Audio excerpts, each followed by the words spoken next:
அதை சரியான முறையில் செயல்படுத்தக்கூடிய அரசாங்கமா அதிமுக அரசாங்கம். தமிழகத்திலே சட்டம் ஒழுங்கு சிறப்பான ஆட்சி அதிமுக ஆட்சி. எந்த மாநிலத்தில் சட்டம் ஒழுங்கு சிறப்பாக இருக்கிறோ அந்த மாநிலம் அனைத்து வகையிலும் ஏற்றப்படும். கல்வியை ஏற்றப்படும், பொருளாதாரத்தில் ஏற்றப்படும். இதையெல்லாம் ஏற்றப்பட வேண்டும் என்று சொன்னால் சட்ட ஒழுங்கு சிறப்பாக இருக்கும். தமிழகத்தில் சட்ட ஒழுங்கு சக்தி சிரிக்குது. குழந்தைகளுக்கும் பாதுகாப்பு இல்ல, பாட்டியம்மாவுக்கும் பாதுகாப்பு இல்ல. இருக்குதா? பத்திரிகையிலையும் ஊடகத்திலையும் பார்த்தா கொலை, கொல்ல, திருப்பு, அடிப்படை, பாதிப்புகள் இப்படிப்பட்ட நிலைமை இந்த ஆட்சியில பார்க்கப்படுகிறது. இப்படி மக்களோட ஆட்சி தொடர வேண்டுமா?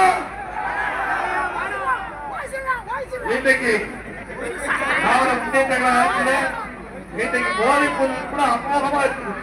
சாக்லேட் ஒடுக்குறாங்க, வெளியிட்டு வந்துக்கிறாங்க, ஊசி போட்டுக்கிறாங்க, என்னென்னமோ போட்டு சொல்றாங்க. எவ்வளவோ இந்த ஆட்சியில் இந்த முதலமைச்சர் பார்த்துட்டு இருக்காங்க. ஆட்சி ஏற்பட்டு ஒரே ஆண்டில் நான் எச்சரிக்கை விட்டேன். தமிழகத்தில் போதை நடமாட்டம் அதிகமா இருக்குது. போதைக்கு இளைஞர்கள், மாணவர்கள், பொதுமக்கள் அடிமையாகி சீரழிகிறார்கள். அதை தடுத்து நிறுத்த வேண்டும் என்று சொன்னால் அதிலே போட்டுக்கல.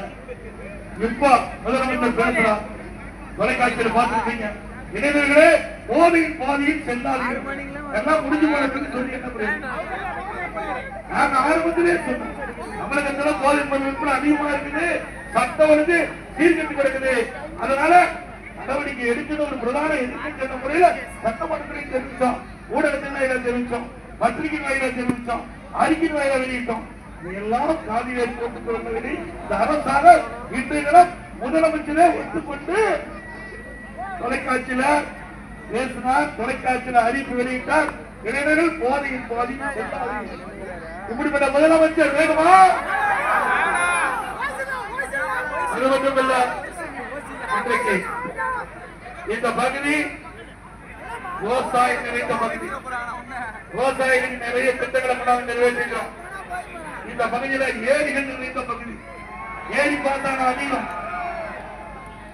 அதிமுக ஆட்சியில இந்த ஏரி, குளம், குட்டை, அணையெல்லாம் பல ஆண்டுகளா தூர்வாரா வந்தது.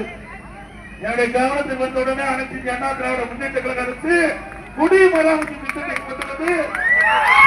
ஏரி, குளம், குட்டை, அணை முதலிருந்து தூர்வாரப்பட்டது.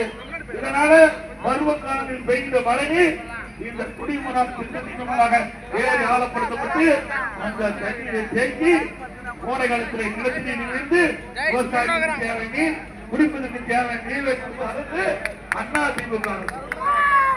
அதே மாதிரி பாலாற்றின் குறுக்கே பல இடத்துல தடுப்பணை கட்டி கொடுத்தது.